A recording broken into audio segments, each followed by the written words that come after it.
Koronavirüs hastalığına yakalandı mı? Yok, yakalanmadım. Aşıya güveniyor musunuz? Güveniyorum, yaptıracağım. Vallahi bakalım, herhalde ilk önce bize gelmez, bir öbürleri yapılsın. Neticeye göre yani Çin aşısına da güveniyorum. Koronavirüs hastalığına yakalandı mı? Yok, yakalanmadım henüz. Yani bilmiyorum, aşı gelirse olur muyum da hani o şeye bağlı ya, hani daha önceden denenirse falan, ondan sonra belki. Ben şu an pek güvenmiyorum açıkçası. Yani yakalanmadım, gelirse de olmayı düşünmüyorum şu anlık. Bilmiyorum yani, duruma göre. Koronavirüs hastalığına yakalandı mı? Hayır. Eğer faydalı olsa elbette olurum tabii. Çin'den gelecek herhalde. Yani dün televizyonda Çin'den gelecek diye duydum. Onu devlet bilir. Devlet çoğunlukla şey yaparsa güveniriz, değil mi? Koronavirüs hastalığına yakalandı mı? Hayır. Koronavirüs aşısı Türkiye'ye gelecek Çin'den. Güveniyor musun? Olur musun? Vallahi bilemem yavrum. Güvenli mi, güvenli değil mi? Tereddütteyim. Olacak mısın peki? Olmuyor olacağım ama tereddütlüyüm. Yoksa Çinliler bizi öyle öldürecek mi? İnşallah kısmet olursa vurulacağım. Koronavirüs hastalığına yakalandınız mı? Yok. Peki Çin aşısı gelecek Türkiye'ye. Güveniyor musunuz? Olur musunuz?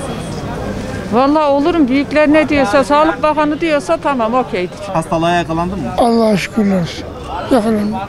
Peki aşı gelecek Türkiye'ye Çin'den. Aşı olacak mısın? Güveniyor musun? Denesinler bir bakalım. Denenmeden ben vurulmam. Şu anda vurulmam. Bir denesinler, bir şey yapsınlar, ondan sonra bir garanti alalım. Güvenmiyor musunuz? Garantiye alınmadan bir şey yapılmaz ki. Koronavirüsle yakalandınız mı? Yakalandı. Aşıya niye güvenmeyeceksin? Aşı olmasaydı dünya nüfusu bu zamana kadar 8 milyar mı olacaktı? Aşı oldu, ondan sonra millet insan sayısı çoğaldı. Vallahi Çin'e güvenmiyorum ya. Niye diyeceksen? Şimdi adamlar diyor ki kardeşim, Türkiye'nin nüfusu 81 milyon. Günde 30-33 bin vaka yayınlıyor. Çin günde 5-6 vaka diyor. Nasıl oluyor? Bu ilk önce Çin'de yayıldı. Yani güvenmiyorum Çin'e ya. Çin aşısı mı? Ya niye? Yani eğer bakan olacağım dedi ya televizyonda, kendisi de olacağım dedi. Eğer o olursa, bakan koskoca bakan olursa biz niye olmayalım? Yani. Koronavirüse yakalandın mı? Hayır, yakalanmadım. Aşı olacak mısın? Güveniyor musun? Yani şimdi şöyle bir durum var yani. Bu hastalık Çin'den geldi. Çin bu aşısını buldu. Demek imparatorluğunu Çin kurmuş. Yani buna gerek yok bence yani derim. Olmayacağım, hayır yani. En son olacak kişi benim. Neden güvenmiyor musun?